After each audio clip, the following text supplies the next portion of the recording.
সম্প্রতি ইউক্রেনের দিনিপ্রো শহরে হামলা চালায় একটি রুশ বিমান। এই হামলাকে অস্বাভাবিক হামলা বলে দাবি করেছেন প্রত্যক্ষদর্শীরা। মূলত এই হামলার মাধ্যমে এমন এক বিস্ফোরণ ঘটানো হয় যা প্রায় ৩ ঘণ্টা ধরে চলতে থাকে।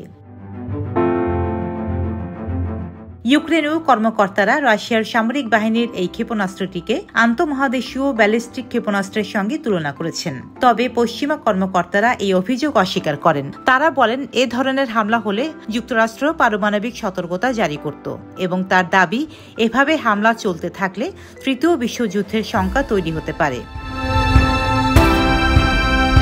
বিবিসি লিখেছে, মস্কোর দেওয়া তথ্য অনুযায়ী নতুন এই ক্ষেপণাস্ত্রের নাম ওরেশনিক রেখেছে তারা।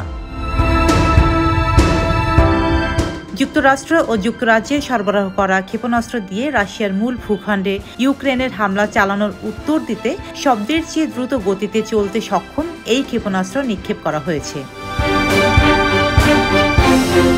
এদিকে হামলার কয়েক ঘণ্টা পর রুশ প্রেসিডেন্ট ভ্লাদিমির পুতিন টেলিভিশনে দেওয়া ভাষণে জানান, রাশিয়া নতুন ধাঁচের মাঝারি পাল্লার একটি ক্ষেপণাস্ত্র উৎক্ষেপণ করেছে, যার কোড নাম ওরেশনিক। রুশ ভাষায় এর অর্থ হল হ্যাজেল গাছ। হ্যাজেল গাছ বেশ বড় আকারের ঝোপ জাতীয় গাছ, যার পাতা চারিদিকে গুচ্ছ হয়ে ছড়িয়ে থাকে। গাছটির অবয়বের সাথে বিস্ফোরণের সাদৃশ্য রয়েছে।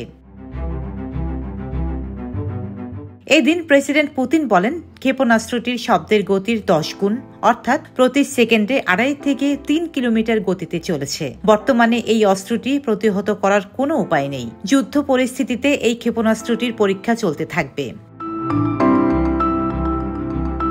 ওরেশনিক ক্ষেপণাস্ত্রের ক্ষমতার ব্যাপারে সামরিক বিশেষজ্ঞ ইগোর কোরেচেনকো বলেন, ওরেশনিক ক্ষেপণাস্ত্র 3 থেকে 6টি পৃথকভাবে নিয়ন্ত্রিত ওয়ারহেড থাকতে পারে।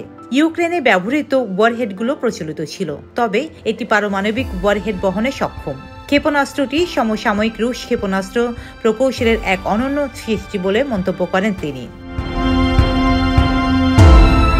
ডেস্ক রিপোর্ট, সাম্প্রতিক দেশকাল।